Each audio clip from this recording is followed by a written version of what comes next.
Kindred by Octavia Butler. Prologue. I lost an arm on my last trip home, my left arm. And I lost about a year of my life and much of the comfort and security I had not valued until it was gone. When the police released Kevin, he came to the hospital and stayed with me so that I would know I hadn't lost him too. But before he could come to me, I had to convince the police that he did not belong in jail. That took time. The police were shadows who appeared intermittently at my bedside to ask me questions I had to struggle to understand. "How did you hurt your arm?" they asked. "Who hurt you?" My attention was captured by the word they used, hurt, as though I'd scratched my arm. Didn't they think I knew it was gone? "Accident," I heard myself whisper. It was an accident. They began asking me about Kevin. Their words seemed to blur together at first, and I paid little attention. After a while, though, I replayed them and suddenly realized that these men were trying to blame Kevin for hurting my arm. No, I shook my head weakly against the pillow. Not Kevin. Is he here? Can I see him? Who then? They persisted. I tried to think through the drugs, through the distant pain, but there was no honest explanation I could give them. None they would believe. "An accident," I repeated. "My fault, not Kevin. Please let me see him."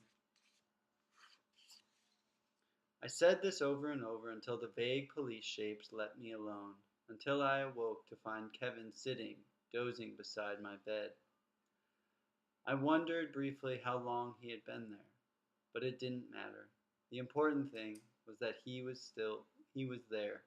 I slept again, relieved. Finally, I awoke feeling able to talk to him coherently and understand what he said. I was almost comfortable except for the strange throbbing of my arm, of where my arm had been. I moved my head, tried to look at the empty place, the stump. Then Kevin was standing over me, his hands on my face, turning my head toward him. He didn't say anything. After a moment, he sat down again, took my hand, and held it. I felt as though I could have lifted my other hand and touched him. I felt as though I had another hand. I tried again to look, and this time he let me. Somehow I had to see to be able to accept what I knew was so. After a moment, I lay back against the pillow and closed my eyes. "Above the elbow," I said. They had to. "I know. I'm just trying to get used to it." I opened my eyes and looked at him. Then I remembered my earlier visitors. "Have I gotten you into trouble?" "Me?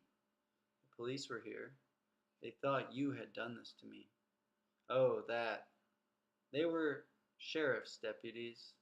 The neighbors called them when you started to scream. They questioned me, detained me for a while. That's what they call it. But you convinced them that they might as well let me go." "Good," I told them. "It was an accident. My fault." "There's no way a thing like that could be your fault." "That's debatable, but it certainly wasn't your fault.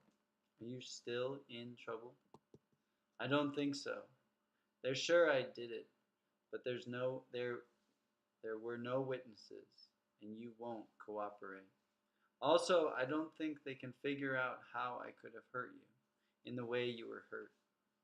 I closed my eyes again, remembering the way I had been hurt, remembering the pain. "Are you all right?"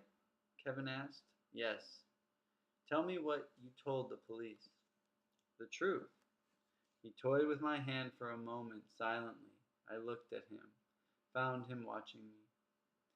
"If you told those deputies the truth," I said softly, "you'd still be locked up in a mental hospital."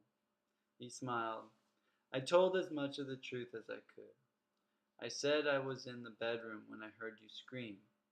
I ran to the living room to see what was wrong, and I found you struggling to free your arm from what seemed to be a hole in the wall.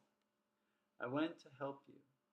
That was when I realized your arm wasn't just stuck, but that somehow it had been crushed right into the wall.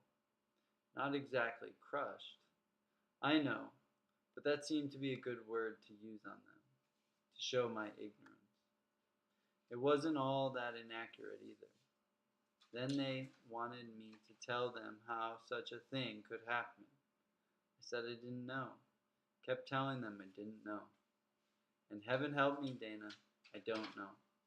Neither do I whispered. Neither do I.